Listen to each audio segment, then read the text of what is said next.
Hello viewers, welcome to our channel. இன்றைக்கி நம்ம இன்டர்நெட்டில் வைரலாக போயிட்டுருக்க லிவியாதான் அப்படின்ற ஒரு கிரியேச்சரை பற்றியும், அதை பற்றி பைபிளில் என்ன சொல்லியிருக்கு அப்படின்றத பற்றியும் இன்றைக்கி வீடியோவில் பார்ப்போம்.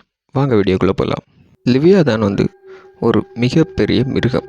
அது கடலில் உயிர் வாழ்கிற ஒரு மிகப்பெரிய மிருகம். இந்த உலகத்தில் அந்த ஒரு மிருகத்தை விட பலசாலியான இன்னொரு மிருகம் கிடையாது.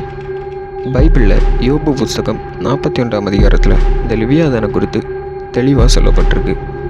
யோபு 41வது அதிகாரம் 9ஆம் வசனம் சொல்லுது, இதோ அதை பிடிக்கலாம் என்று நம்பினவன் மோசம் போய் அதை பார்த்தவுடனே விழுவான் அல்லவா. அதாவது அந்த லிவியாதான மனுஷனால் என்றைக்குமே பிடிக்க முடியாது அப்படின்னு சொல்லியிருக்கு இந்த வசனத்தில். அடுத்தது அந்த லிவியாதானுடைய உருவ அமைப்பை பற்றி அடுத்தடுத்த வசனங்களில் சொல்லப்பட்டிருக்கு. 13ஆம் வசனத்திலிருந்தே அந்த லிவியாதானுடைய உடலமைப்பை பற்றி தான் சொல்லப்பட்டிருக்கு. 13ஆம் வசனம் சொல்லுது, அது மூடி இருக்கிற அதன் போர்வையை கிளப்பக்கூடியவன் யார்?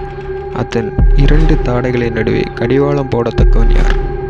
14ஆம் வசனம் சொல்லுது, அதன் முகத்தின் கதவை திறக்கக்கூடியவன் யார்? அதன் 2 தாடைகளின் நடுவே கடிவாளம் போடத்தக்கவன் யார்?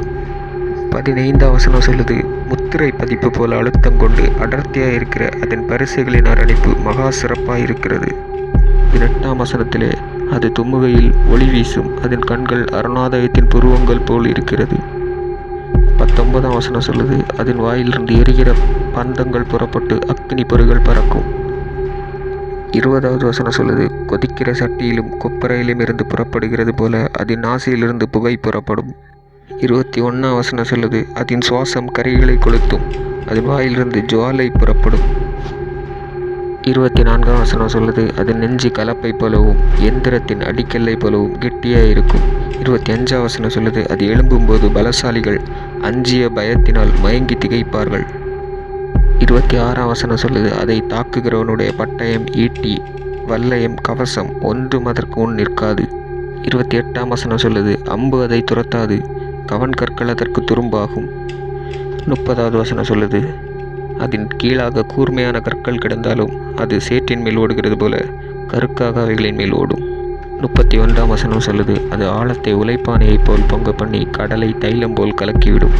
33ஆம் வசனம் சொல்லுது, பூமியின் மேல் அதற்கு ஒப்பானது ஒன்றுமில்லை, அது நிர்பயமாயிருக்க உண்டு பண்ணப்பட்டது.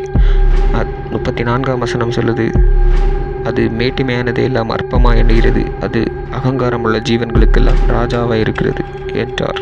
13ஆம் வசனம் முதல் 34ஆம் வசனம் வரை சொல்லப்பட்டிருக்கிற அந்த லிவியாதானை கொடுத்த குறிப்புகள் என்னென்னா, லிவியாதான் அப்படின்றது ஒரு மிகப்பெரிய மிருகம்.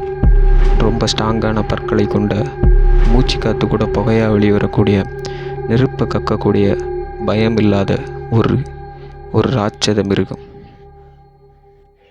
தேங்க்யூ ஃபார் வாட்சிங்.